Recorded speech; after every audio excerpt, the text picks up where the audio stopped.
Hi, we're the Clarke family, and we've sold our house and packed up our lives and moved to Galicia in northern Spain. So follow us as we start our new lives, learn new skills, join a new community, and try to live a more sustainable life.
We've taken delivery of a pressure canner. I think we mentioned it a couple of videos ago. And as we are dying under a mountain of tomatoes at the minute, we need to do something with them. So we're going to have a go at pressure canning. However, we don't have any citric acid / lemon juice. So we're going to try something a bit easier while we get our asses in gear and it gets sorted. So you join us as we're debating the great debate that I'm sure goes on in lots of houses. How many chickpeas do we need to put in a jar to be able to can them? Yeah, so we need to soak them before we pressure can them, and we don't know how many to soak. And we figured out that we can fit 18 of these jars into our pressure canner at one go. So how big a jar is that? It's about a pint, just under a pint. It's just under an American pint, it's 435ml. So I think that I want to do 6 just of chickpeas, and I'm going to do 12 of them mixed because we eat more mixed, but we do also eat chickpeas by themselves. So we think that if I fill it up with half, this is a little gauge for measuring an inch below. So this is known as headspace. You need to leave some headspace in the top of the jar is it for expansion or something like that, or is it to keep it away from the lid so you got a nice seal? Is that what's happening? Yeah, it is. Yeah, okay. For the seal. So we think that if half of that space is filled with dried chickpeas, by the time they're rehydrated, they will double. So from that, we can just work out how many grams of chickpeas to soak. Our life used to be so rock and roll, and now we're weighing chickpeas. What happened? I would just add to Emma there when she mentioned about our rock and roll lifestyle. 2 nights ago, we were dancing around like lunatics in a field at 4 o'clock in the morning at a fiesta. So, it swings and roundabouts with the old rock and roll lifestyle. That is very true. And I think that's also part of the reason why my voice isn't quite right at the minute. So if we say that's about halfway, allowing for the headspace, do you think? Yeah, okay, so how much is that then? That's 150 grams. So we've got 150 grams of dried chickpeas in there. Times 6, what's that? 900 grams. Now, quick maths by Emma. 9. So we need to soak overnight 900 grams of chickpeas. I'm going to do a kilo. Okay. Anything that we don't need, I can freeze it anyway. Okay. So here is a bowl.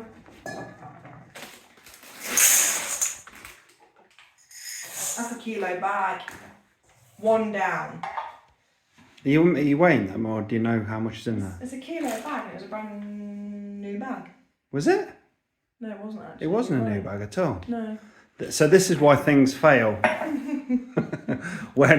when certain people in this house are cooking. I do all the bloody cooking. And that's why there's so... Yeah, okay, let's not go there. I'd be very careful, else you're going to fetch a takeaway from another city tonight. Okay, so that was 640 grams. Here's a bag I prepared earlier. Are they smaller chickpeas? Are they different ones? They're different chickpeas. They're smaller, aren't they? Yeah. So are they going to weigh more because they're going to be more dense in effect? There's going to be less space because their granular size is smaller? Oh, bloody hell. So, we're starting this again because I only had 640 grams of those chickpeas, went to open another packet, and Adam very cleverly noticed that they're a completely different sized chickpea. So we're going to start again.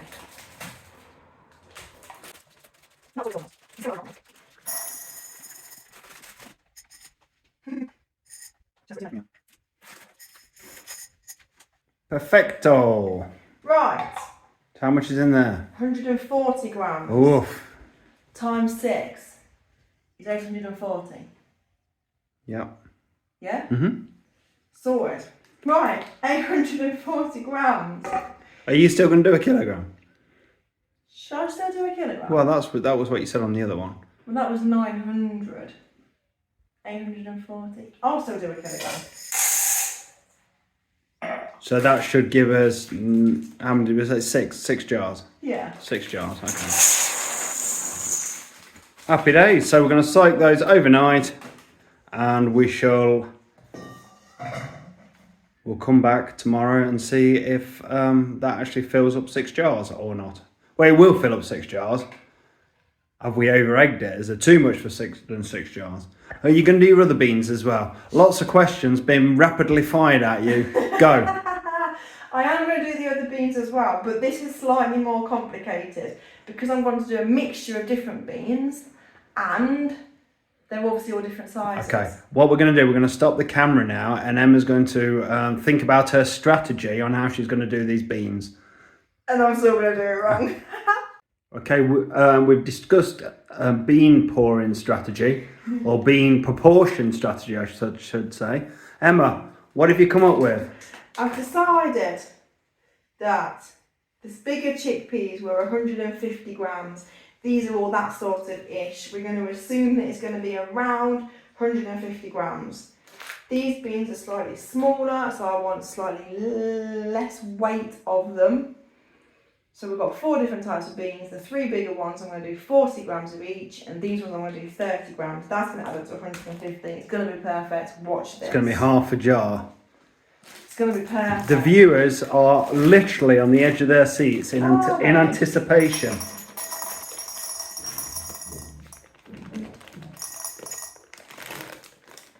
Bean news. 42. Oof. Is it looking good? It's too early to tell. Oh.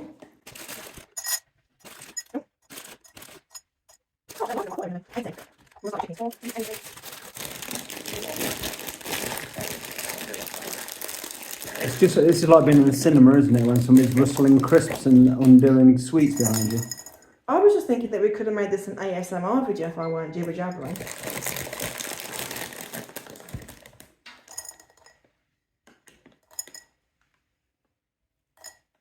I think you may have done just about right, you know. Do you think so? Yeah, I think this is looking. I think it's looking promising at this point. This might be the fullback, right?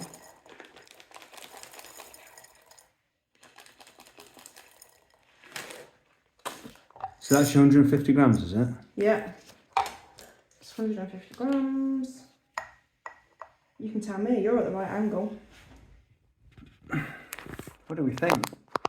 I think she's absolutely cock on with that. That's a technical term, by the way. Absolutely cock on. It's a British standard. Can I look? Oh yeah, we'll have that, won't we? Muy bien, Emma. Muy bien. Right, so if I'm doing 12 of these, how many grams of each ones do I need? Quick maths. So 12 times 40 is what? 480. Yeah, and 12 times 30 is... 360. Yeah, there you go. Boom. Boom, boom, shake the room. So Minus what I've already put in. minus that. So I need to do 11 times them all. You do, yeah. I'm sure the viewers don't. Okay, so we're going to stick these in a bowl. We're going to hydrate them overnight, and as with the chickpeas, we'll come back and we'll see whether our mental. Well, Emma, I'm taking a big. Hang on a minute. I'm just making sure there's not a dog. I'm taking a big step backwards, right? And we'll come back tomorrow and see if Emma's mental maths is whether her maths is mathed or not. She's definitely mental. So my beans have been soaking now overnight. I think they've probably grown a bit more than double in size, actually. More than what I expected, but I've now got to boil them for 30 minutes before I can start canning. Now the thing with doing this many is that I'm going to actually have to use my pressure canner to cook some of them. And some of our more regular viewers might recognise this as being our chicken pot. But don't worry, it's very clean. And then all my my jars are all clean, all the lids are all clean, ready to go. So we'll get them boiled up and then we will get going with canning. So we've been bubbling away nicely now for almost half an hour. So I'm about to get ready to go. Quite why I've chosen to do this on one of the hottest days that we've had for a while, I don't know, but needs doing, so off we go.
Show you what we're doing. So in my big hocus pocus pot of beans, I'm just filling it up with a slotted spoon to the level that I want them at.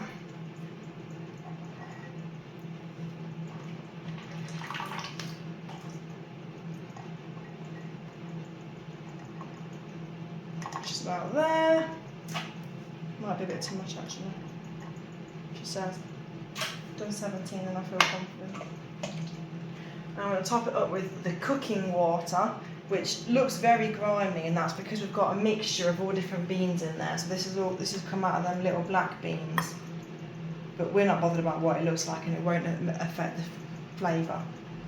So that's about up to where I want it. I'm going to use this pokey tool. I'm just going to run it around the outside just to get rid of any air bubbles that are in there. I'm going to use the other end of this to check to make sure that it's an inch below the line, which it is.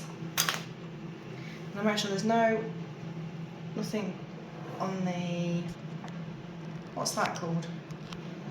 Rim. On the rim, so that we get a good seal. And then the lid goes on. Just finger tight, not too tight. And this is going to go and join its friends.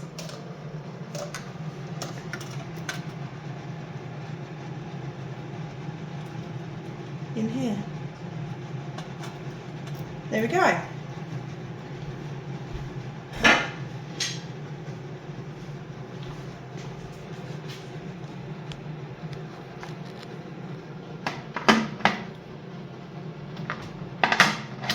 Lining up the V's.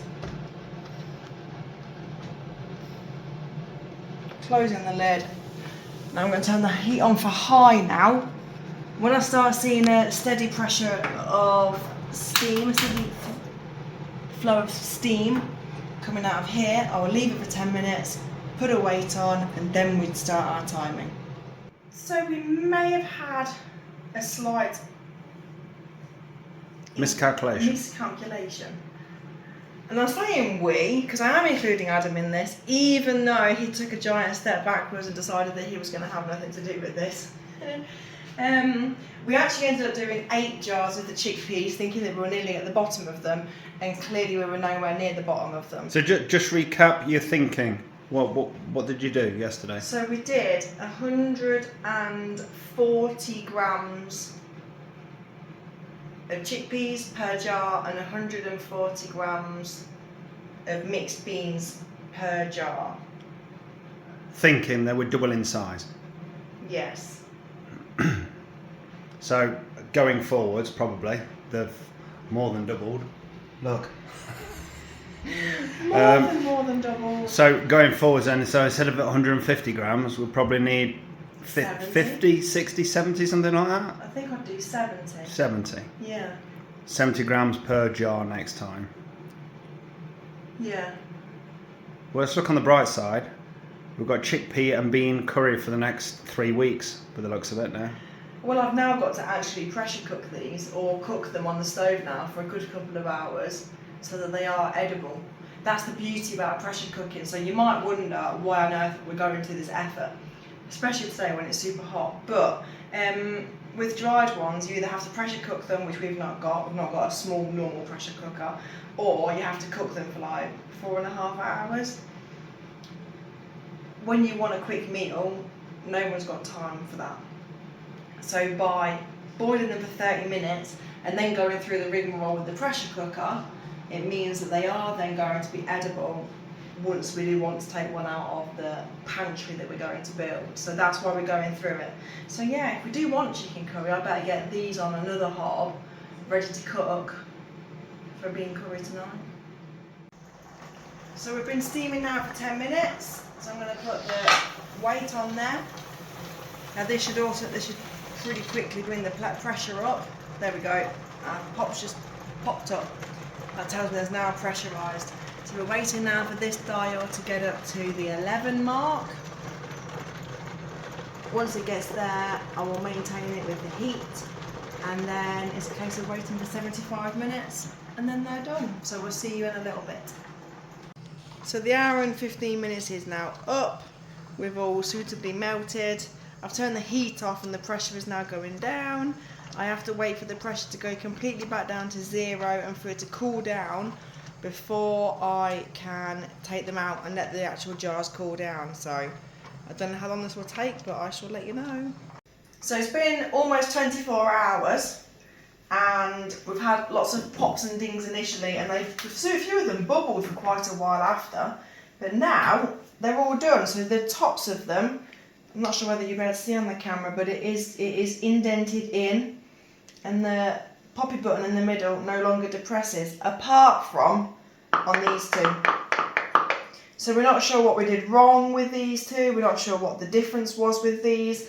Adam did say that when he had a look at them and the lids perhaps weren't on as tight as the others, there was a bit of give in the lids on these ones. So perhaps an error as we were doing them in the rush at the moment. I'm not sure, but so we've now got 8 chickpeas, we've got 8 mixed beans, and then these 2 that we're going to have tonight in a mixed bean chilli.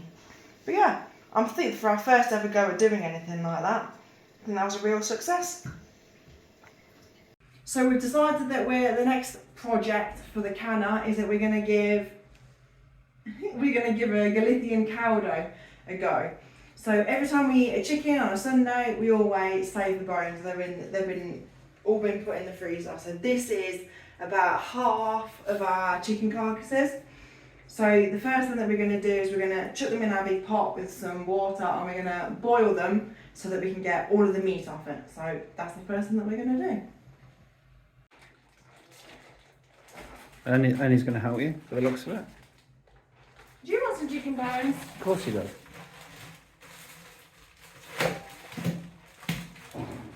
I think we've mentioned before that we don't waste anything with our chickens.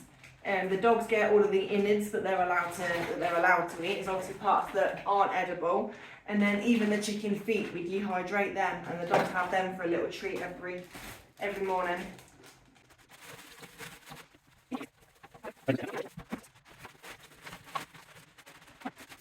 So we've come down to the downstairs kitchen today because the downstairs of the house is much cooler than the rest of the house, and we really regretted working upstairs the other day with the stove on a good few hours. So we're being sensible and we're working downstairs where we're a bit more cramped because it's not such a big kitchen and not as much space, but we're not melting. You might notice in the background here we've got tomatoes defrosting. We were going to process them today, but poor planning has meant that we've only just took them out of the freezer and they're rock solid, as you can imagine. So we're going to have a go with them tomorrow. I think make some sort of spaghetti sauce without the meat. Pasta sauce, a pasta sauce. Pasta sauce, yeah. Not that we weren't just using the pasta, but.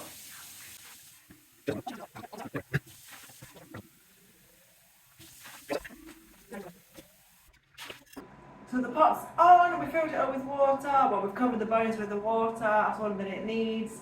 So it's going to sit here, bubbling away now, hopefully for about 45 minutes. And then we'll come back and take as much meat off the bones as what we can, and then off we go.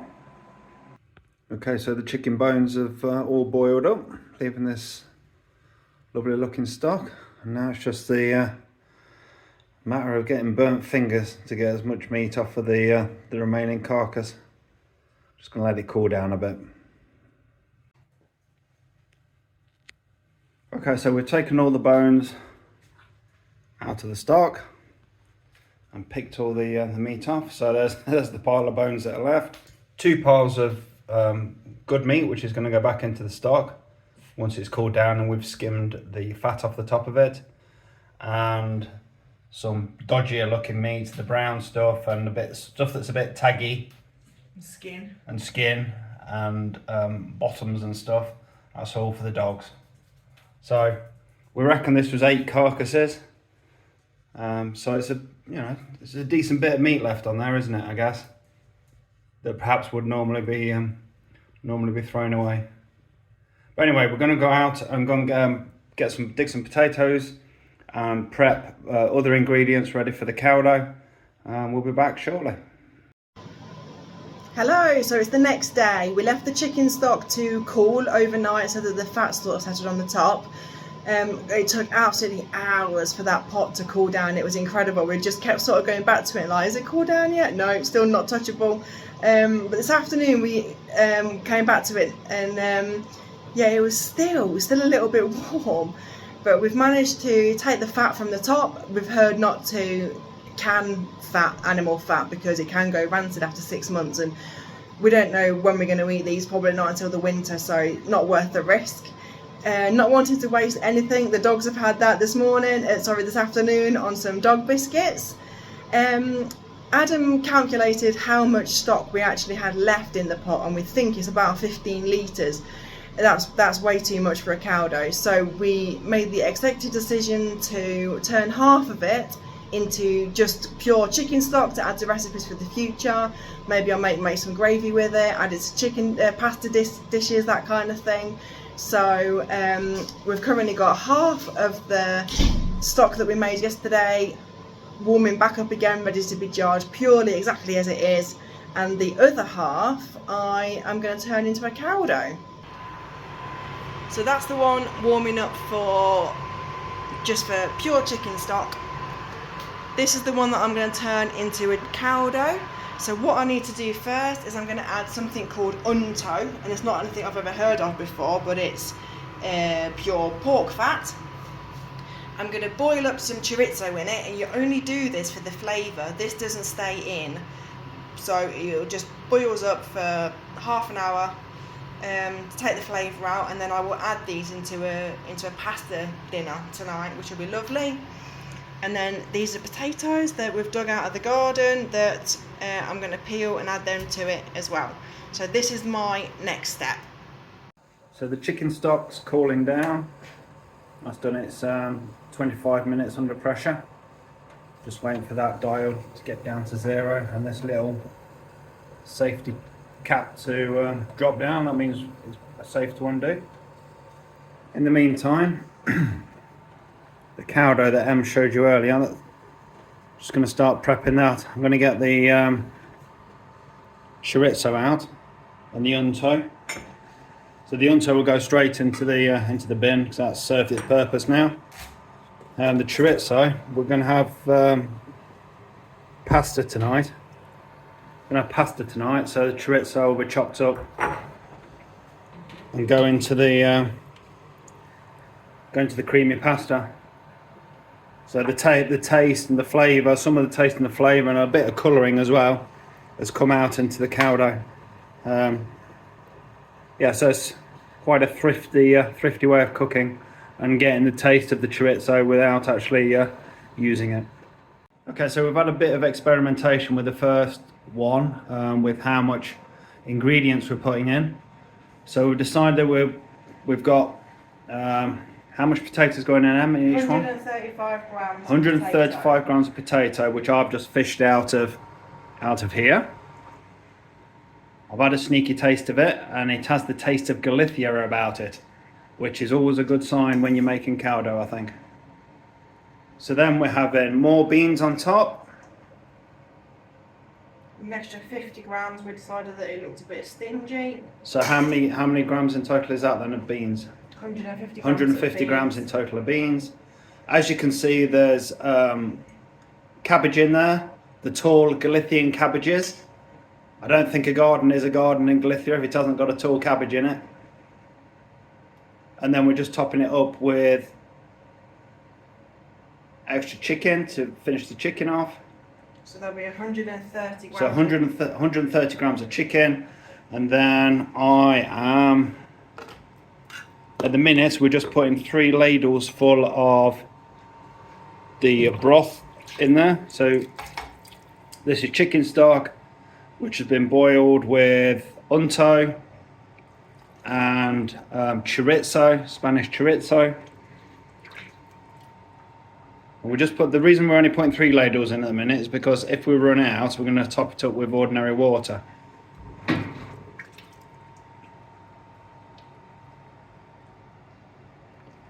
Okay, there's the 3 ladles, and I'm going to take it across here, out of the way for the minute, and there we go. We're got a little production line going. So we can only get 7 of these jars in the pressure canner at a time. So the first 7 will go in shortly, and away we go. The chicken stock is now out of the canner. It's cooling down. There's been lots of pipping and a popping going on. That's just Adam's knees. And the little tabs in the middle on all of them are all retracted. But as we know, we need to leave this for 12, 24 hours, just to make sure they are properly sealed But yeah, chicken stock looks good. And we'll report back whether they all remain sealed. Happy days. Okay, Galician caldo. 7 here. All canned up. Not been cooked in the pressure canner yet, however. We have 7 in the canner. Just waiting for it to build up to pressure and then do its magic. And then we'll have 14 jars of caldo to go out over the winter.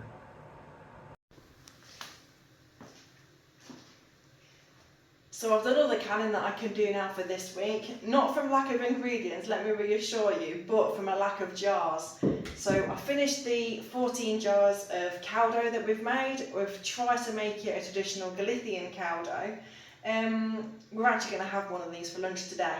I've told Adam that it's because I'm slightly concerned that we're going to store these now until the winter when it's soup season, and they're not going to be very nice, so I think that we should try one to make sure that they're okay before we commit to long-term storage.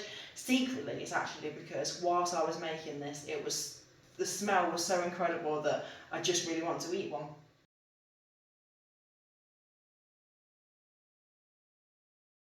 So there's only going to be 13 going into storage because one of these is going to be eaten. But at the same time, I also made a pasta sauce. So this is about 9 kilograms of pasta sauce in the end. This is tomatoes out of our garden, courgettes from the neighbours, and also our onions and our garlic have gone into these. Now I was a little bit concerned with how this had separated. It looks a bit odd, and I have asked in some of the canning groups that I'm in on Facebook, and apparently it's completely normal. It's just where the liquid and the tomatoes are sort of separated. So if you give it a shake,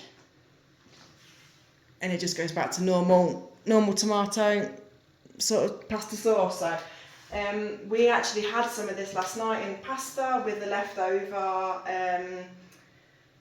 What's the word I'm looking for? With the chorizo that you saw us take out of the caldo. It's incredible. Just boiling that chorizo in the broth for an hour or so. Not only does it really add the flavour to the soup, but it also softens the chorizo up, and it really changes the flavour as that as well. So that was incredible last night.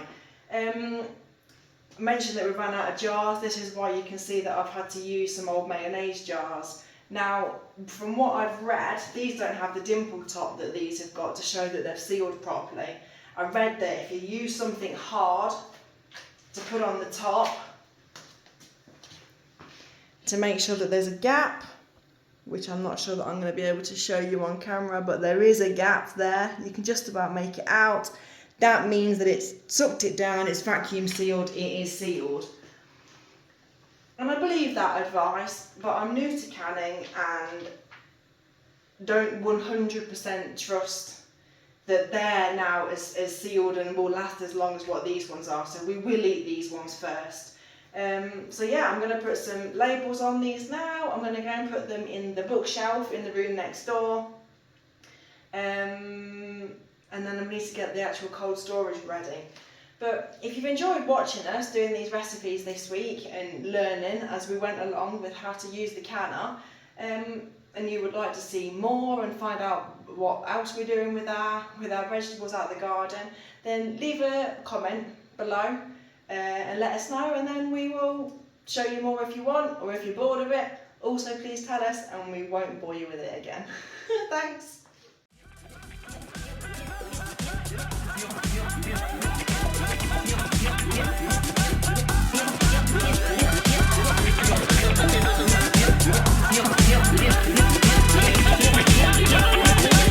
Yo